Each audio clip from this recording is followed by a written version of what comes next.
What's going on, good people? This is your boy G, and welcome back to the channel, Old Bike New Man.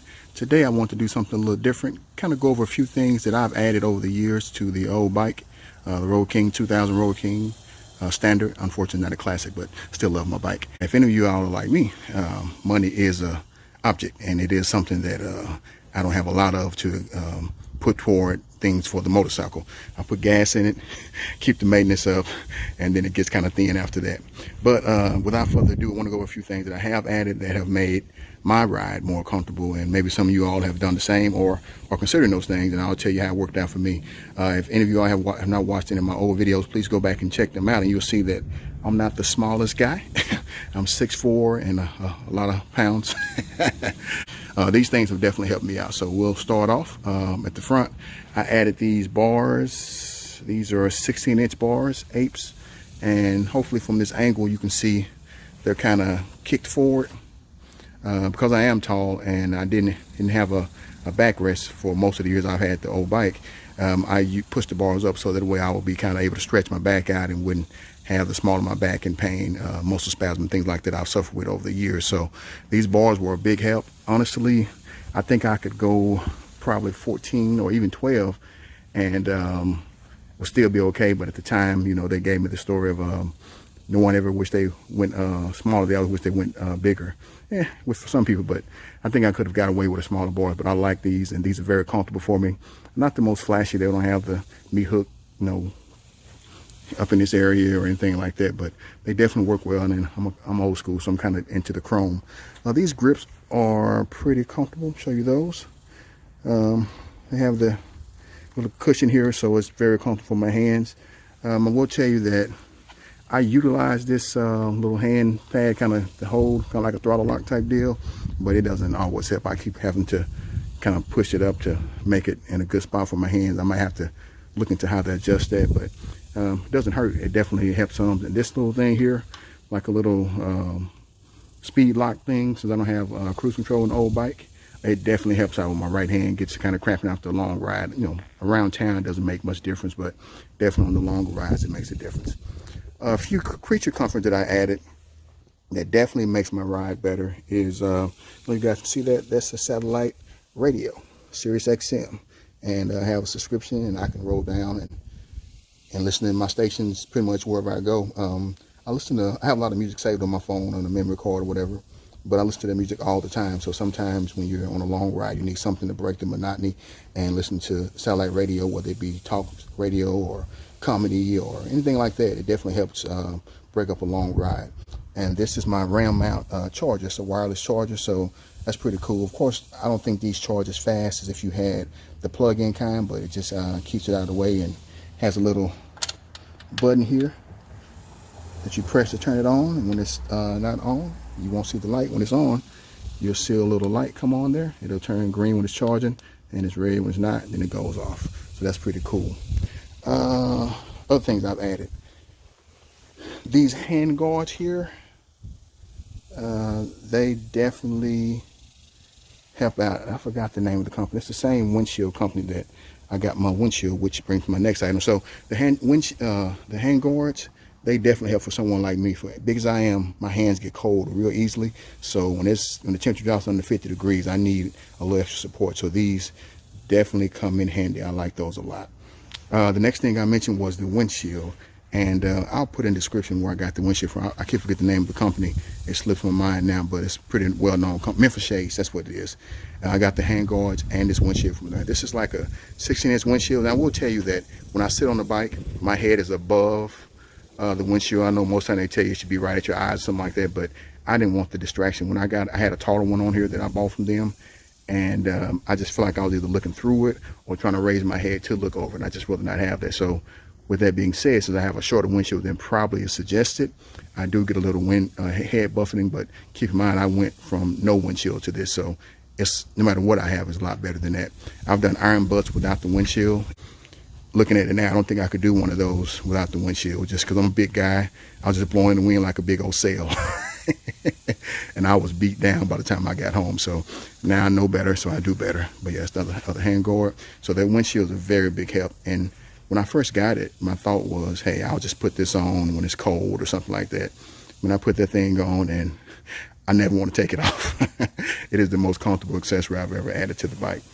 One other thing that I added is, I'm going to put this where it goes, is a backrest. Hey peeps, pardon the interruption, but I forgot to mention probably the most important upgrade that I've made to the old bike, and that is a new seat. I have the tall boy seat that I bought via Harley Davidson, and I will link the video that I made about that seat when I got it. It has probably been the best. I still use the air hog on there just because I'm trying to get the most comfort, but the seat by itself was such an upgrade above the old seat that I had that was 20 years old. So just wanted to add that in, and now back to the video. Thanks. So yeah, so the backrest is a big help. And I will tell you, if you this is the Harley Davidson backrest. If you when I first got it, if you're a taller guy, this is adjustable. Of course, you can raise it up and down, but there's also a screw back here that allows you to raise the rest part up.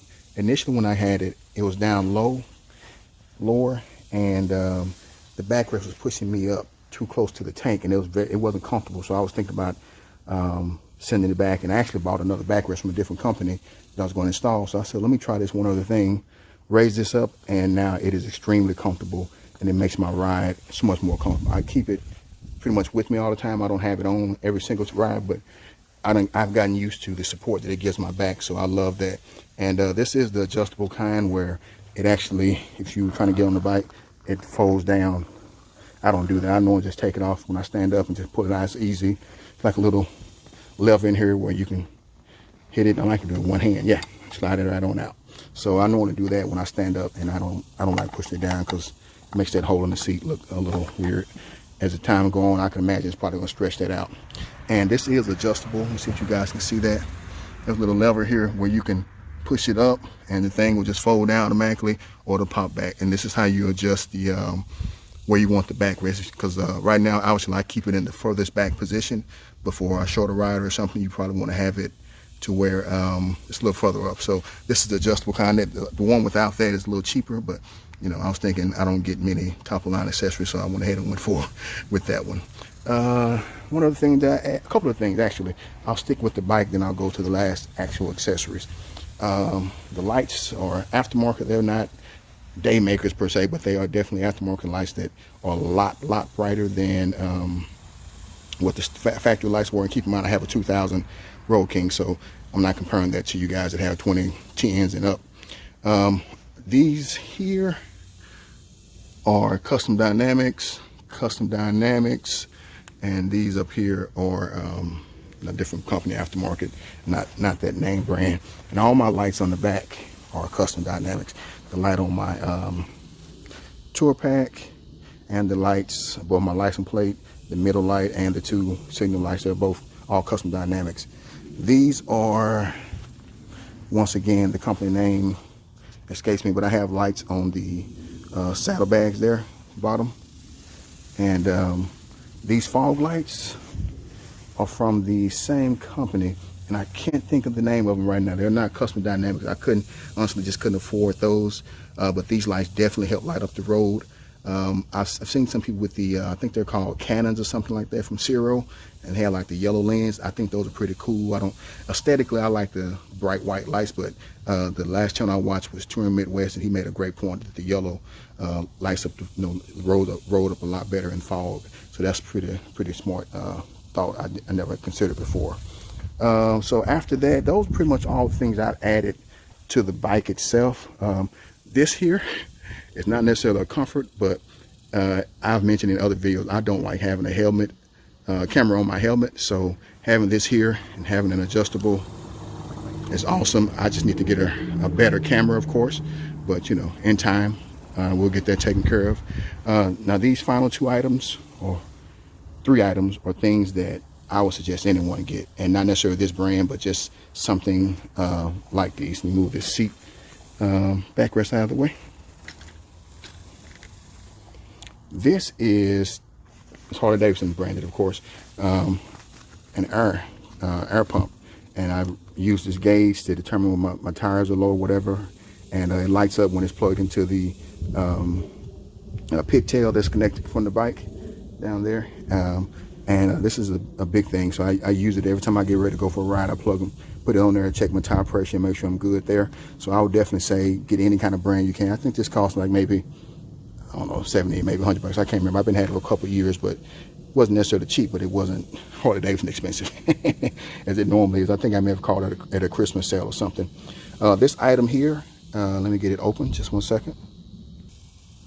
It's made by a company called Rugged Geek, and I actually found this through one of these sites I follow. There, I found out about through when I had my Can Am Spyder, Le Monster Garage, and he sells this. So I would say go to his website and check it out if you want to. But of course, you can go to the main website or anywhere where these are sold. But I'm just going to give a suggestion to check out Le Monster Garage, because even though they specialize in Spyder accessories, a lot of those things are kind of universal for any type of motorcycle. So company's Rugged Geek, of course.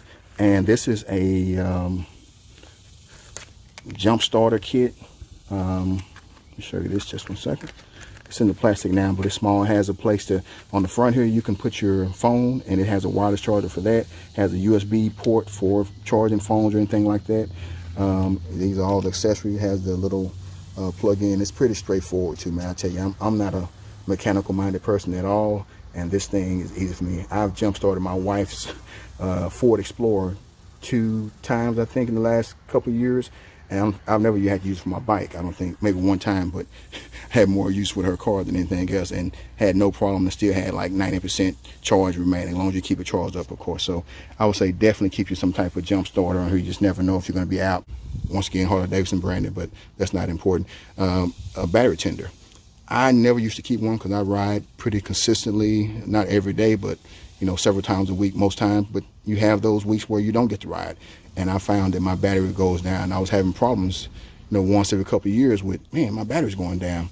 And I said, well, I'll go ahead and try the battery tender. And since I've had this, and this is a cheap one of the lower price range that Harley have, they have ones that do different volt meters and stuff like that. I didn't get any of that. I just got one that charges the battery. When it's charging, it's I think yellow, amber, or whatever, and when it's fully charged, it's green. And that's all you need to know. And if it's flashing yellow, that means you got it plugged in wrong, which some, you know, most people don't have one pigtail, but I happen to have a couple different. So I would definitely say get you a battery tender and keep that on the bike as much as you can, unless you just like buying batteries. So I'll show you guys some of the lights I mentioned. I'm turning the bike on here. So let's take a look at those. And I'm actually going to go for a ride. I need to wash the bike, but I decided that I was going to do that later. So these are the lights, minus my fog lights, and let me turn those on so you can see those. Well, I'll show you the other lights first in the back too, and hopefully you can see those on the side. Let me get a little lower here. You can see those. Yeah, so those light up, and they'll turn, run, brake, turn as well. My lights in the back, custom dynamics. I will say the price is not the cheapest, but all the lights that I have are custom dynamics. I can tell the difference between those and the lights that I have that are not. So I think at some point I'll go ahead and get all custom dynamics when financially I'm able to. So let me turn on the fog lights for you all, and we'll get this video wrapped up.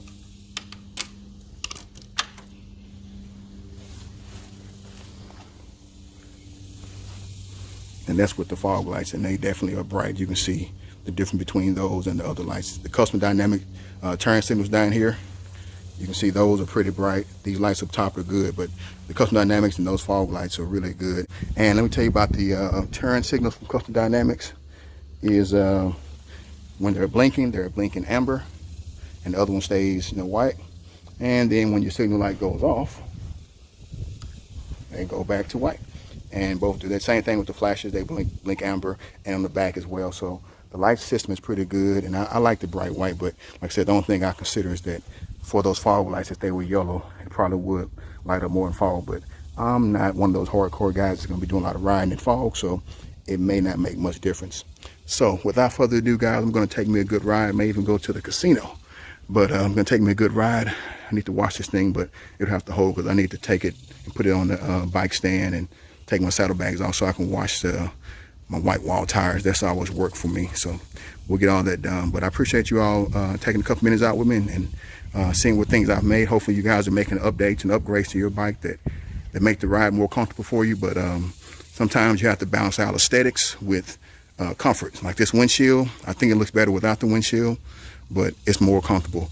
One other thing, like the mirrors here, I used to have those hanging down. You'll see with a lot of the old school Road Kings that are like lower gangster style, stuff like that, they have the handlebars, the mirrors hanging down, which I think looks better. But man, when I was looking, I couldn't see. I had to keep raising my arms up to try to see what's behind me. Having these up now don't look as cool, but it is the most comfortable as far as just being able to look without having to lower my head and raise my arms up and stuff, trying to make sure I can see behind me. So make sure you guys are doing what's best for your ride, because your safety is the most important thing. The looks is cool, and you want somebody to say your bike looks nice, but you want to be able to say you had an enjoyable ride and a safe ride. So appreciate you guys checking out the channel. And as I always say, keep your burdens light and your yoke easy. Enjoy the old Road King, y'all. Peace.